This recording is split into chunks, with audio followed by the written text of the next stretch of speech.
mengawal suara C1. Kalau Astrid udah hampir 100%, udah tinggal 5 TPS lagi. Dia unggul di PAN, dia unggul udah jauh lah dari yang nomor 2-nya. Jadi Astrid bisa dibilang harusnya udah aman ya. Ya kalau dari data kita punya ya lolos ya. Kalau saya so far udah 70% juga udah harusnya udah insya Allah oke, tapi kan data yang saya masukkan manualnya baru 70%. Ya. Dari partainya sendiri sudah 4% loh. Dari mana? Oh kalau partai udah 4%, udah 7%-an ya. Aman. Apa?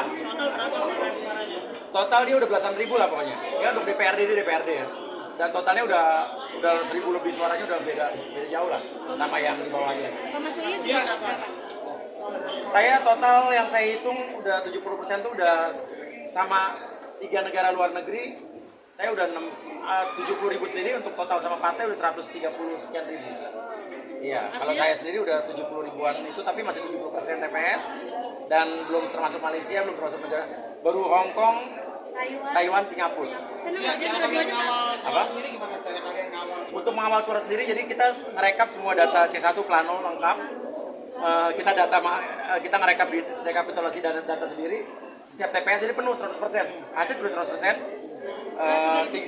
Dari 3.100 TPS, kalau saya baru 70%. Dari 9.000 sekian saya baru 7.000 TPS. Sama data di KPU sama nggak? Pak Astrid sama data di KPU sama nggak? Perhitungan manual? So far sama ya. Jadi kalau insya Allah sih kalau tidak ada kecurangan, tidak ada apapun, harusnya aman. Karena kita kawal terus sampai akhir. Dan kita percaya si rekap ini ada fungsinya, karena data-data plano yang mereka masukkan itu kan tidak bisa dirubah harusnya. Jadi kalau mau ada orang yang melakukan kecurangan, pasti akan bisa ketahuan. Jadi peluangnya kalian kan menang nih, gimana? Iya. Persiapan kalian untuk melenggang ke Persiapannya ya kita akan tetap menunggu sampai pengumuman resmi dari KPU. Tapi ya kita sudah punya data untuk mengawal suara yang kita punya, data yang masuk 100% asli sudah. Saya baru 70%, supaya kita kawal terus. Karena kan dengar-dengar kan orang bilang katanya hati-hati lu, nanti ada orang yang nakal, ada caleg yang nakal begini gitu. Ya kita percaya bahwa semua bisa berjalan dengan baik, tidak ada kecurangan. Kita percaya semua, kalau kita punya data, bukti lengkap, saksi kita kuat, kita bisa kawal suara ini sampai akhir gitu. Oh saya karena kita udah punya popularitas dan juga punya base, kita nggak ngabisin duit banyak banget ya kayak yang lain ya. Karena kita udah punya namanya popularitas, udah punya nama, untuk ketemu masyarakat kita nggak perlu keluarin duit. Orang kan kalau mau ngumpulin masyarakat mesti ada yang keluarin per orang 100.000, 150.000, 50.000. Kita untuk ngumpulin orang nggak perlu keluar duit. Orang udah ngumpul aja kok. artinya keterangan Mas Buya dan Pak Astrid itu jadi modal utama untuk raise market. Yes. Nama besar udah pasti udah jadi modal yang sangat besar untuk menekan biaya politik juga. Jadi high cost di politik itu buat artis atau orang-orang terkenal kayak kita tuh nggak tinggi. Nah, kenapa ada korupsi? Itu kan karena ada money politik, ada biaya politik yang tinggi. Nah, sebetulnya orang-orang selebritis yang masuk ke politik itu bisa menekan yang namanya money politik itu serendah mungkin.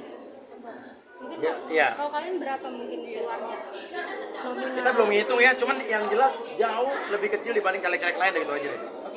Nah, saya tetap jadi diri sendiri aja. Dengan rambut gitu. Rambut ya kalau bisa biru ya bisa tetap biru. Dengan gaya nyentrik ya Mas. Tetap aja, karena kan DPR yang penting kan hatinya, integritasnya, sama otaknya. Mas, ini jadi sebagai pembuka jalan untuk memudahkan, dan kamu kan juga punya suka membantu masyarakat yang membutuhkan Jadi seperti sebetulnya kan yang membuat saya pengen ke politik tuh karena kan saya sendiri kan banyak orang yang nggak tahu kalau saya tuh sarjana ilmu politik. Saya lulusan politik, sarjana politik Universitas Indonesia. Universitas yang bukan kaleng-kaleng, universitas bagus. Sarjana politik udah untuk yang namanya background pendidikan udah sangat matching sama politik. Tapi kenapa selama ini nggak mau turun? Karena memang hati turun melarang saya turun ke politik. Cuman sering berjalannya waktu, pas udah 3 tahun terakhir ini kita banyak membantu masalah orang di YouTube kita, di lembaga bantuan UIA. Itu kita yang membuat kita jadi berpikir kita kayaknya harus masuk ke dalam sistem untuk bisa membantu orang lebih banyak lagi. Kalau kemarin mungkin sebulan berapa puluh TKW saja yang kita bantu, berapa puluh TKI yang kita bantu. Kalau kita jadi DPR mungkin kita bisa membantu orang lebih banyak lagi. Sudah ada yang belum sih Mas Surya? Saya sih pengennya kalau dari apa yang sudah saya lakukan selama beberapa tahun terakhir di YouTube, kan saya selain tenaga kerja migran, saya juga banyak membantu orang-orang yang kena KDRT, orang-orang yang kena diskriminasi di bidang hukum, ya kan? Mungkin kalau berhubungan dengan ketenaga kerjaan dan kesehatan di 9, kalau berhubungan dengan hukum dan lain sebagainya di 3, atau berhubungan dengan luar negeri, ya di 1, itu aja. Untuk tapi apa sih Mas Surya yang Mas Surya mau lakukan nanti ketika menjaga duduk di Saya pengen memperbaiki sistem yang berantakan. Salah satunya sistem apa? Ya banyak. Hukum di Indonesia kan bagus, hukumnya bagus, tapi pada pelaksanaannya kan banyak oknumnya. Dan undang-undang ketenaga kerjaan itu bagus, tapi pada pelaksanaannya berantakan, apalagi pekerja migran yang di luar negeri. Ya kita bagaimana caranya supaya undang-undang itu di pengaplikasiannya berjalan dengan baik. Nah, itu kan fungsi DPR ada 3, legislasi, ya selain membuat undang-undang juga ada pengawasan, ada juga budgeting anggaran. Ya kan pengawasan itu juga perlu. Nah, saya pengen buktikan bahwa gini. Ini mungkin nggak tahu saya terlalu idealis apa enggak, karena kalau saya turun dapil di masyarakat tuh suka ketemu gini. Aduh, kita jarang banget ya ketemu DPR yang turun ke masyarakat.